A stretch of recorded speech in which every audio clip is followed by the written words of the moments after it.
ජීවිතේ කවියක් ආදරේහි සොඳුරුතම වදනක් කඳුලැලි බිඳක් අසරැලි පොදක් එකට එක් වූ විට දැනේ පෙර නොවිඳි රසයක්. ඇත්තටම ජීවිතේ කවියක්. මේක තාලෙට ගායනා කරන්න ඕනේ.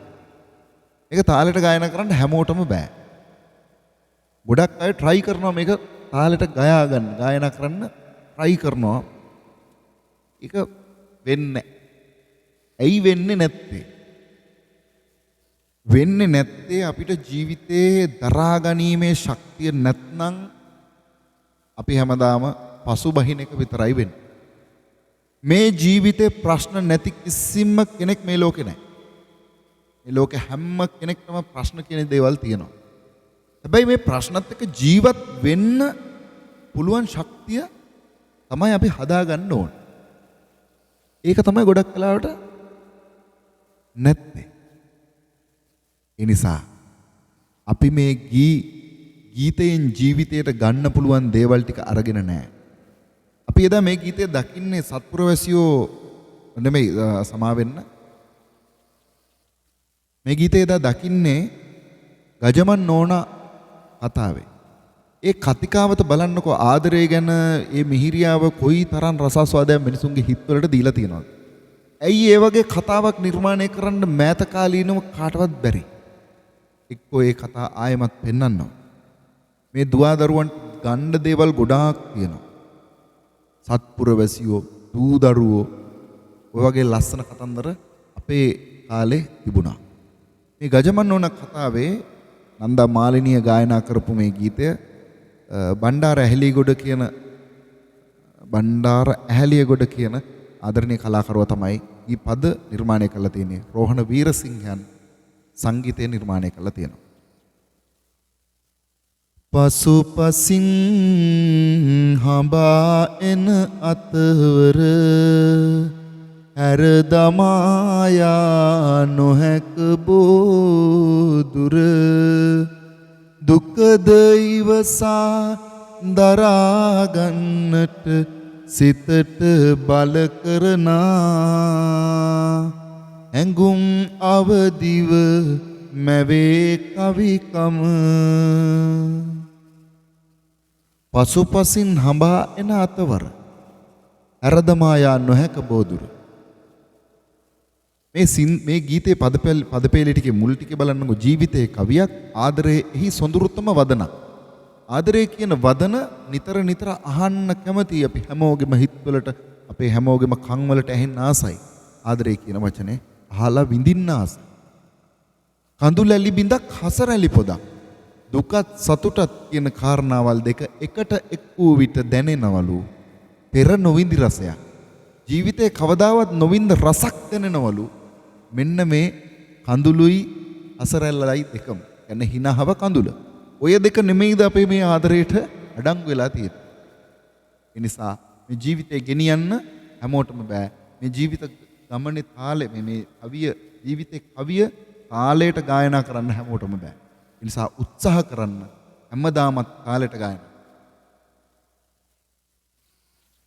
සෙනෙහසින් රැඳී උන් එක දන පලායයි නොකියාම ඈතට පවුරු පදනම් බිඳී දස අත විසිර යන යාමේ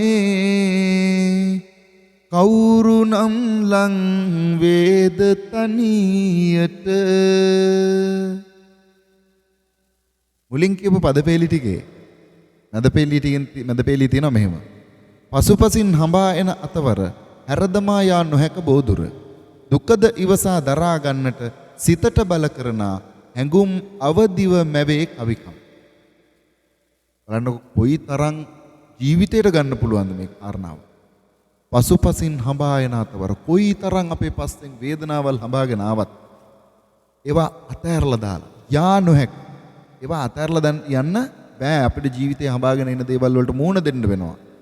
අපේ පසුපසින් එන දේවල් වලට අපිට මූණ දෙන්න වෙනවා හැම දෙයකටම. ඉස්සරහින් පසුපසින් හැම දෙයකින්ම එන බාධක කරදර දුක් කම්කටොළු මේ හැමදේම අපි මූණ දිය යුතුමයි.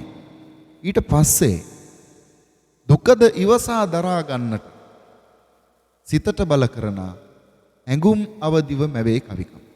දුක ඉවස ගන්න බැරිතන දරා ගන්න මේකට කරන්න පුළුවන් හොඳම දේ තමයි හිතට බල කරලා අවදි කරගන්නලු කවිකම්.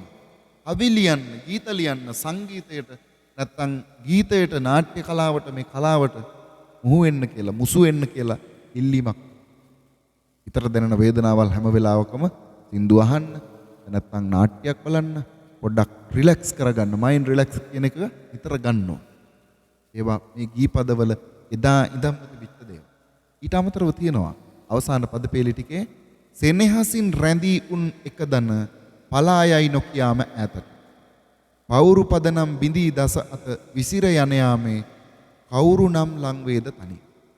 සෙනෙහසින් රැඳිලා ඉන්න අය දරා ගන්න බැරුව මේ හැම දෙයක්ම දාලා යනවා කවදා හරි දවසක ඈත.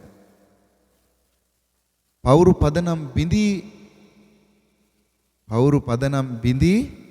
දස අත විසිර යන යාමේ මේ පවුරු පදනම් මේ හැම දෙයක්ම බැඳගෙන හිටපු පවුරු පදනම් මේ හැම දෙයක්ම විනාශ වෙලා යනකොට කවුරු නම් ලං වෙයිද තනියට? කවුරු ලං වෙයිද තනියට? තනියට කවුරුත් නැහැ. තනියම තමයි තියෙන්නේ.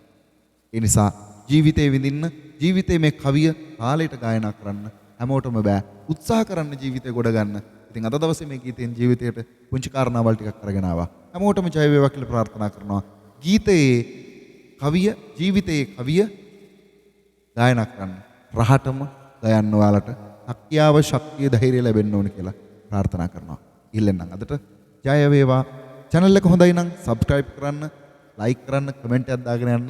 මේවා හොඳයිද කියලා ජීවිතේට පොඩි මතක ටිකක් හරි අවදි කරනවාද කියලා පොඩ්ඩක් ලියාගෙන යන්න කියලා ඉල්ලීමක් කරනවා. ආදරේ හැමෝටම ජය වේවා.